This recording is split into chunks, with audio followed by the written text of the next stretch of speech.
की सेना ने हमारी सरहदों में कहां तक कब्जा कर लिया है और हमारी कितनी जमीन हड़प ली है।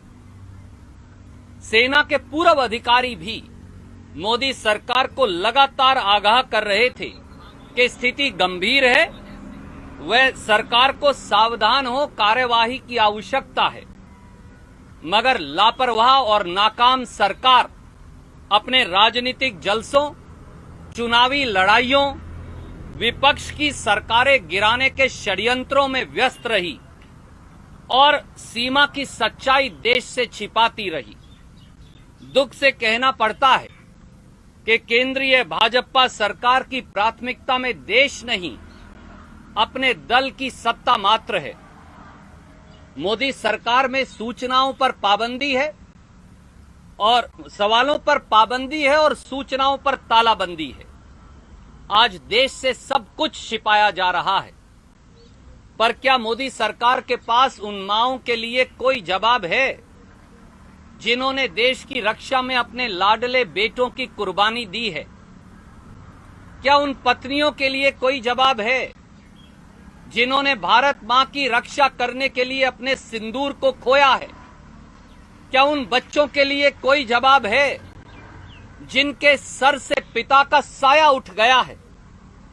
सच्चाई यह है कि देश की हुकूमत चेताए जाने के बावजूद आंखें मूंदे रही और गलवान घाटी में सैनिकों की शहादत के वाकये को होने दिया।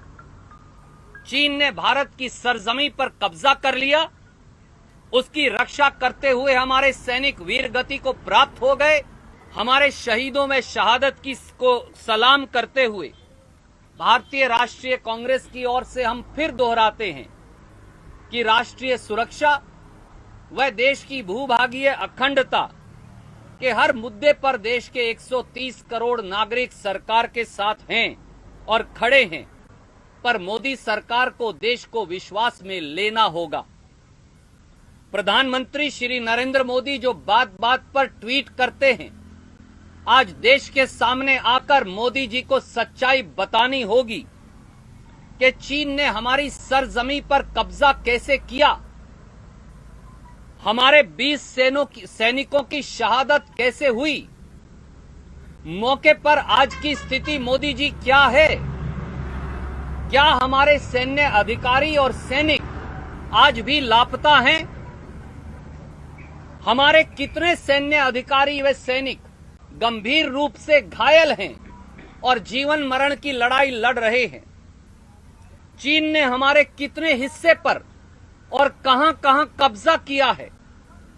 इस पूरी स्थिति से निपटने के लिए मोदी सरकार की नीति और रास्ता क्या है? आगे बढ़कर इन सवालों का जवाब मोदी जी को देना होगा। जैसा श्री राहुल गांधी जी ने कहा कि पूरा देश एकजुट है, देश व सीमाओं की रक्षा को लेकर और सरकार के साथ खड़ा है, पर अब जिम्मेवारी, अब कसौटी, अब इम्तिहान श्री नरेंद्र मोदी जी व मोदी सरकार का है कि वो देश और देशवासियों को विश्वास में ले। कोई प्रश्न आप पूछना चाहें तो स्वागत है। दिग्विजय सिंह जी ने एक ट्वीट को कोट करते हुए उन्होंने कहा कि क्या ऊपर के निर्देश से सैनिक गए हैं वो निहत्थे से गए थे और क्या इस वजह से कैजुअलिटी हुई है?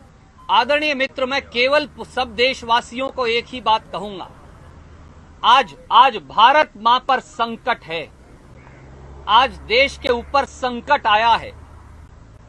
हमारी सरकार की नाकामियों और खामियों के चलते, चीनी सेना के दुस्साहस के चलते 20 सैनिकों की शहादत हुई, सैन्य अधिकारियों की शहादत हुई और बाकी की परिस्थिति सरकार स्पष्ट करने के लिए प्रधानमंत्री और रक्षा मंत्री सामने आकर देश को विश्वास में लेने से गुरेज कर रहे। आज पूरे देश को विश्वास में लेना, मौके की परिस्थिति को बताना, चीन ने कितनी हमारी सीमा पर कब्जा किया है इस बारे देश को सूचित करना, हमारे सैनिकों की शहादत कैसे हुई इस बारे में देश को विश्वास में लेकर बताना और पूरी स्थिति से निपटने का रास्ता और नीति मोदी सरकार का क्या है, ये बताना प्रधानमंत्री श्री नरेंद्र मोदी जी का राजधर्म भी है और कर्तव्य भी। आज इन सवालों का जवाब प्रधानमंत्री जी को देश को विश्वास में लेकर देना चाहिए और कोई और भटकने की बात करनी ना चाहिए और ना करने की आवश्यकता। प्रधानमंत्री जी चुप्पी तोड़ें, देश को विश्वास में लें और बताएं कि क्या 20 सैनिकों की शहादत हुई या और अधिक की? क्या चीन ने हमारे सैन्य अधिकारी या हमारे सैनिक अगवा करके रखे हैं या ये खबरें गलत हैं? हमारे कितने सैनिकों को गंभीर चोटें आई हैं? हमारी कितनी सीमा पर, हमारी कितनी सरजमी पर और किस किस जगह चीन ने कब्जा कर रखा है? और सरकार इस पूरी स्थिति से निपटेगी कैसे? मोदी जी, चुप्पी से काम नहीं चलेगा, सामने आना पड़ेगा। पूरा देश आपके साथ है, हिंदुस्तान की सरकार के साथ है, परंतु हिंदुस्तान की सरकार को देश को विश्वास में लेना पड़ेगा। गोपनीयता से काम नहीं चलने वाला। कोई और प्रश्न आप पूछ सकते हैं? वाला जी, 10 दिन हो गए लगातार पेट्रोल डीजल के दाम बढ़ रहे हैं, करीब 6 रुपए बढ़ोतरी पेट्रोल और डीजल पे हो गई है। तो कांग्रेस विपक्ष में है, ऐसे में जो धर्म विपक्ष का होना चाहिए, कांग्रेस क्या उसको निभा पा रही है? कल भी श्रीमती सोनिया गांधी जी ने पत्र लिखकर प्रधानमंत्री श्री नरेंद्र मोदी जी से कहा था और कल 9 दिन लगातार हो गए थे लगातार पेट्रोल और डीजल के दाम बढ़ते हुए। अब लगभग 3 लाख करोड़ रुपया पिछले 3 महीने में पेट्रोल और डीजल के दाम बढ़ाकर मोदी सरकार ने अतिरिक्त जनता की जेब से वसूली की है। ये समय वसूली का नहीं।